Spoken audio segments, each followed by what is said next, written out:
Now, let me. So, are they all the mechanics? Are they the mechanics are they all the mechanics we're using? Yes.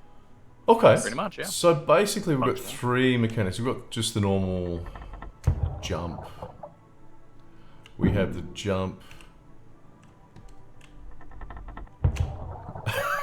and hang on. Oh, I can't. No, no. Okay, we have the jump and forward. We have the jump and forward. Hang on. Oh, now I can hear. It's like a little engine. Yeah? Yep. Oh, and look. Oh, who's the boss? Who's the boss? So that's maybe a bit of a danger to be able to finish that without. Because you can just drop down there without any. So maybe, I don't know. I'd think about. Obviously, there's more work and you guys have moved on to other projects now. But if you're going to keep going with this, probably expanding that a little bit. Oh, continue. Yeah. Yeah, we're very conscious of needing to teach a little bit more when it comes to how Vault is used.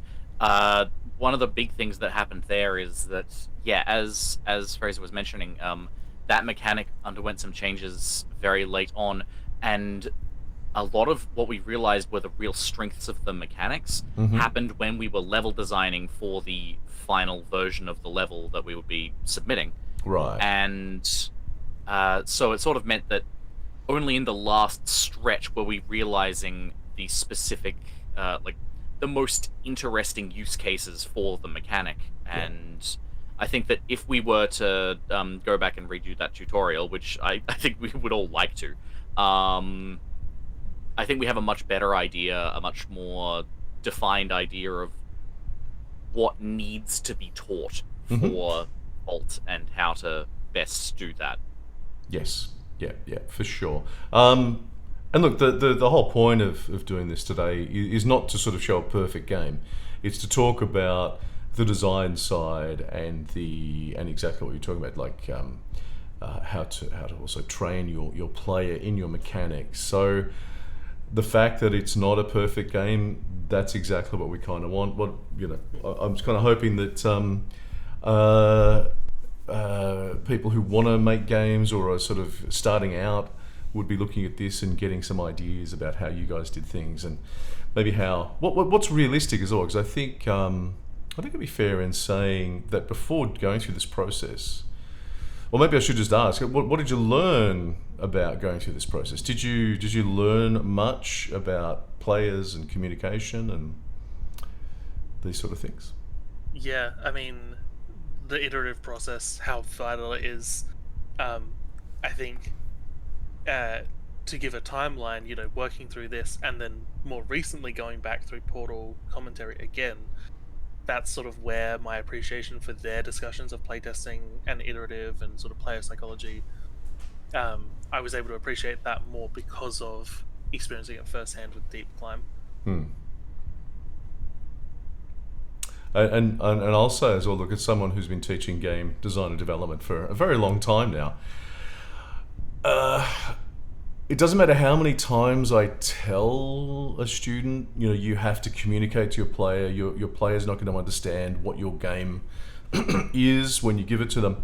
It's not until, and I think I do recall, the first time your group and the other groups did testing with others, and it's like, oh, hang on, yeah, now we get it. So I mean, I think I can tell, or someone can tell you over and over again, hey, players are not going to understand what you're doing. It's not until you see the players floundering and cursing and kind of saying, well, what the hell is this? What is this stupid game?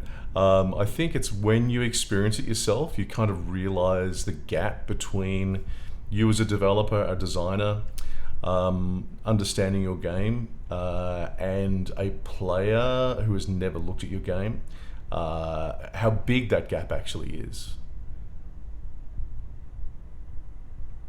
Yeah, definitely. Well, it's always an interesting thing, sort of realizing that the way that you think about something is very different from how you need to communicate it to someone. I mean, like, I've grown up on the autistic spectrum, and one of the things about that in my personal experience is that what you're describing there, that moment of realizing the way that something makes sense to me is not how it makes sense to someone else, to anyone else, is one of those things that you sort of had to realize growing up. And with game design, with any form of creativity, honestly, you've sort of got to rediscover that every time. It's like learning a new language.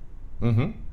Okay. Well, hopefully over time, I think I would imagine, after going through that a number of times, you would at least come to expect it, to sort of know that, yeah, my understanding of this game is going to be very, very different from a first-time player's understanding of the game, and the need putting Oh yeah, things in 100%. place It, to deal with that. Yeah. yeah, you I think realize that quickly. It's the way of getting those points across, of understanding that other experience and how to bridge that gap of communication. That's the tricky bit. And Hmm. with each new project, the things that you need to communicate and how they get across, how that translates, changes a little bit every time. Every time there's new mechanics, the translation changes a little bit. Yeah. Yeah. 100%. 100%.